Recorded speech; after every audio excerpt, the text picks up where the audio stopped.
Hey guys, welcome back to Open It and Play. This is Mike, and today we're going to be looking at the Marvel Legends series Phantom Rider. This looks kind of cloudy because of the lighting in here, but it's that time of day. I'm sorry, I always have lighting problems at my school. So there's a look at the side of the package. If you don't know the Phantom Rider, he's sort of like an old version of Ghost Rider. You can read his little profile here. It's kind of a cool idea, but yeah, he does become kind of a villain at times, especially for the West Coast Avengers storyline. But whoops, Mockingbird and all that stuff. Whoa, I got it upside down. Mockingbird and all that stuff, but I'll leave it to you guys to look it up. Okay, if we take a look at him, he is part of the Build-A-Figure line, and that is for the Executioner, which is a pretty awesome figure. So we're going to go through that one with you in a later video, along with the other characters that we needed. Here's the packaging. It's a pretty nice little comic background. Not anything too particularly special. I bought two of this guy because I thought I could use one to make a ghost. I haven't decided for sure because there's some other characters that it would be cool for. I heard Robo Don't Know say use it for alternative to the Moon Knight body to make a Moon Knight. That would be cool too. But anyways, we'll get the accessories out of the package because this is going to be a short review. We've got alternate hands, and of course one of them fell on the ground. So for his alternate hands, we have a couple of fists for punching. If this thing will focus. A couple of fists for punching, and those are horizontally hinged. We have like a grabbing hand, which may be used for recreating his cliff fall with Mockingbird from West Coast Avengers. And he does come with a couple of revolvers, which is kind of cool. These little revolvers look like this.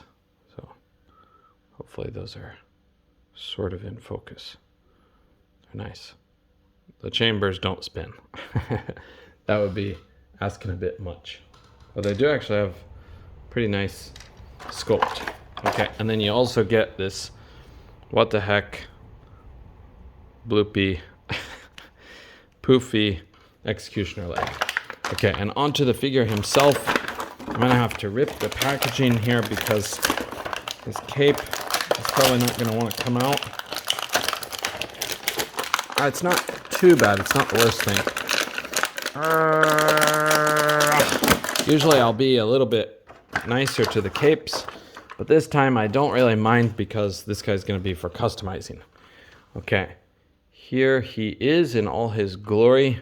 Let's get a measurement on him. I think he's going to be kind of a tall fella. If I get this in focus and line him up. Okay, to the top of his hat, he is standing at, was that 6 and, I always have trouble reading this, a little bit over 6.5, getting close to 6 3/4 maybe. Okay, I think 6 3/4 is here and 6.5 is here, so he's around in here. So it's getting close to 17 centimeters, but not quite. All right. For this guy's articulation, it's going to be kind of quick run through because of trying to make a faster review. He does have a disc with a ball joint for his head. He can look up a lot, which is great for action poses. He can look down a lot.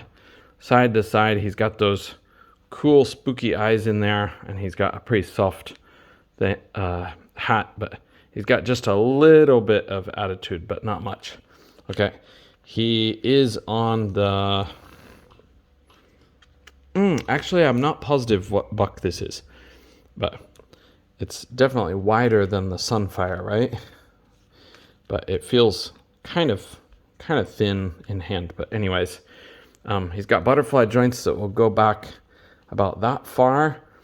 He's got shoulders that will hinge up quite far. Your usual bicep cut, double jointed pinless elbows, pinless is nice or appreciated. He does have these trigger finger hands, so the hinges are both vertical, okay, and he can crunch back that far, hinge forward that far, kick up. He's got usual thigh cut, double jointed pinless, whoa, double jointed pinless knees that will get you back far, and boot cut that will work. And his ankles don't go up very far. They go back further, but to go forward, you might have to really kind of trick it by getting it on top of this lip, but it seems like it's going to be pretty hard to do. Okay, and you can probably tell the color of this is just a little bit off from his body's white. Oh, I forgot, he does have the typical torso twist waist cut of most Marvel Legends. Okay. All right, so that is the Phantom Rider. Do you guys know him? Do you guys like him? I think he looks pretty darn cool. He's very easy to pose. My son posed my first version of him up nice, and we kept it in the pose for a long time because it just looked pretty cool. But yeah, you can put his head down just a little bit for a little more intimidation, or you can have him looking up. He's just pretty cool for the figure concept. Okay, thank you guys for joining me on this look at the Phantom Rider, and we'll see you in the next video. F Ice. Bye for now.